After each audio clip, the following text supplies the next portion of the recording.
2026-27 budget రూపకల్పనపై AP ప్రభుత్వం కసరత్తు చేస్తుంది. అన్ని ప్రభుత్వ శాఖలు జనవరి నెల ఆఖరులోగా బడ్జెట్ ప్రతిపాదనలు సమర్పించాలని ఆర్థిక శాఖ ఆదేశాలు జారీ చేసింది. ఇందుకు అనుసరించాల్సిన మార్గదర్శకాలను సూచించింది. 2025-26 అంచనాల సవరణ ప్రతిపాదనలు కూడా ఇవ్వాలని కోరింది. అదే సమయంలో ఏ ప్రభుత్వ హెడ్ కింద ఎంత మొత్తం ఆదాయమైందో ముందే గుర్తించాలని ఆదేశించింది. ప్రస్తుత ఆర్థిక సంవత్సరంలో ఇప్పటిదాకా వివిధ ఖాతాల కింద ఎంత ఖర్చు చేశారో చెప్పాలని నిర్దేశం ఇచ్చింది. మిగిలిన 3 నెలల్లో ఎంత ఖర్చు చేసే అవకాశం ఉందో కూడా స్పష్టమైన అంచనాలతో సవరణలు ప్రతిపాదించాలని ఆర్థిక శాఖ ముఖ్య కార్యదర్శులు ఆదేశాలు జారీ చేశారు. ఇదే అంశానికి సంబంధించి మరింత తాజా సమాచారం మా కరెస్పాండెంట్ కాంతి ఫోన్ ద్వారా అందిస్తారు.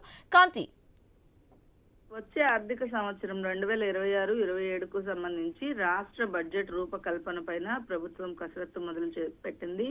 అన్ని ప్రభుత్వ శాఖలకు సంబంధించి జనవరి నెలలోగా తమ బడ్జెట్ ప్రతిపాదనలు సమర్పించాలని ఆర్థిక శాఖ ఆదేశాలు జారీ చేసింది. ఇందుకు అనుసరించాల్సినటువంటి మార్గదర్శకాలను కూడా సూచించింది. దీంతో పాటు 2025-26 అంచనాల సవరణ ప్రతిపాదనలు కూడా ఇవ్వాలని, ప్రభుత్వ హెడ్ కింద ఎంత మొత్తం ఆదా అయ్యిందో ముందే గుర్తించాలని కూడా తెలిపారు. అయితే ప్రస్తుతం ఆర్థిక సంవత్సరంలో ఇప్పటిదాకా వివిధ ఖాతాల కింద ఎంత ఖర్చు చేశారు, మిగిలిన 3 నెలల్లో ఎంత ఖర్చు చేసే అవకాశం ఉందో స్పష్టమైన అంచనాలతోటి సవరణలు ప్రతిపాదించాలని ఆర్థిక శాఖ ముఖ్య కార్యదర్శి పీయూష్ కుమార్ నిన్న ఉత్తర్వులు జారీ చేయడం జరిగింది. రాష్ట్ర ప్రభుత్వం మౌలిక సదుపాయాల కల్పన కోసం, అలాగే మౌలిక సౌకర్యాల కల్పన కోసం కూడా ప్రాధాన్యత ఇస్తోంది. ఇళ్ల నిర్మాణం, రహదారులు, ఇతర రవాణా సౌకర్యాల అభివృద్ధి, రక్షిత నీటి కల్పన, విద్య, వైద్యం తదితర అంశాలలో ప్రమాణాలు మెరుగుదల, అలాగే పారిశ్రామీకరణ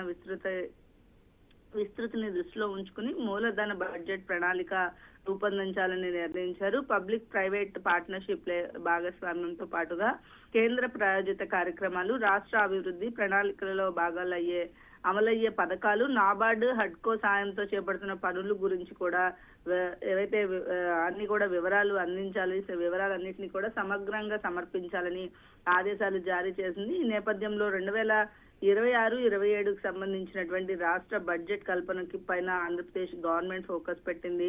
దీంతో పాటుగా బడ్జెట్ కి సంబంధించినటువంటి ఏవైతే ఉన్నాయో మిగులు బడ్జెట్ ఎంత ఉంది, ఎక్కడి నుంచి ఎక్కడి వరకు ఎంత ఖర్చు పెట్టారు అనే వివరాలను కూడా అందించాలని ఆదేశాలు అయితే జారీ చేశారు. Right, thanks for the updates Kanthi.